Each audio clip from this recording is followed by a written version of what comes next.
আমি চলার পথে মানুষ একজন কেউ যদি আমাকে মন্তব্য করে আমি মাঝে মধ্যে হাসি। কি নিয়ে কথা বলে? যেটা আমার কাছে গ্রহণযোগ্য হবে না সেটা নিয়ে যদিও কথা বলে, সেটা কি আমার কাছে মূল্যায়ন হবে? তো কিছু, কিছু মানুষের কোটি টাকা আমি মূল্যায়ন করি না। যদিও তার চরিত্রটা সুন্দর না হয়, এমনকি তার স্বভাব চরিত্র ভালো না হয়। তো উপর দিয়ে ভালো সাজলে কি হবে? যদিও তার মনটা ভালো না হয়। তো কিছু, কিছু মানুষে ভালোবাসার অভিনয় করে। ভালোবাসা কাকে বলে সেটাই তো জানা নাই যে ভালোবাসা শব্দ কাকে বলে? প্রেম ভালোবাসা শব্দ কাকে বলে? আর প্রেম ভালোবাসা কি ছিঁড়া খেতার ২ বালিশ? বর্তমানে মানুষের ভালোবাসা ছিঁড়া খেতার ২ বালিশ। তবে আমার কাছে এসব কিছু গ্রহণযোগ্য না। আর প্রেম ভালোবাসা শব্দটা কিন্তু খালি প্রেমিক-প্রেমিকার জন্য হয় না, বাবা-মার জন্য হয়, ছেলে সন্তানের জন্য হয়, ভাই-বোনের জন্য হয়, পরিবারের জন্য হয়।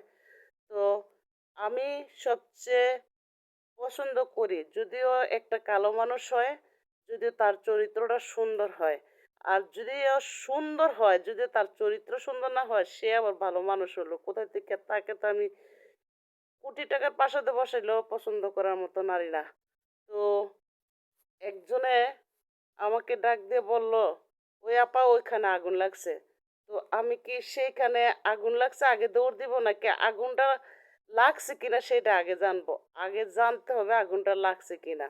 আর আগুন লাগছে বলছে আর ওই জায়গায় আমি দৌড়ে গেলাম গা। আমি তো সেই দৌড়ানোর নারী না। আমি চলার পথে নারী, সাধারণ মানুষ হইলেও অনেক কিছু আমি করতে পারি এমনকি বুঝি। আমাকে বললে কোনো কাম হবে না। তো আমি যেমন আমি তেমন সেই কথা বলবো। আমি তেমন সেই কথা বলি। আর আমার কাছে ধনী মানি ফকির মিসকিন সকলেই সমান অধিকার।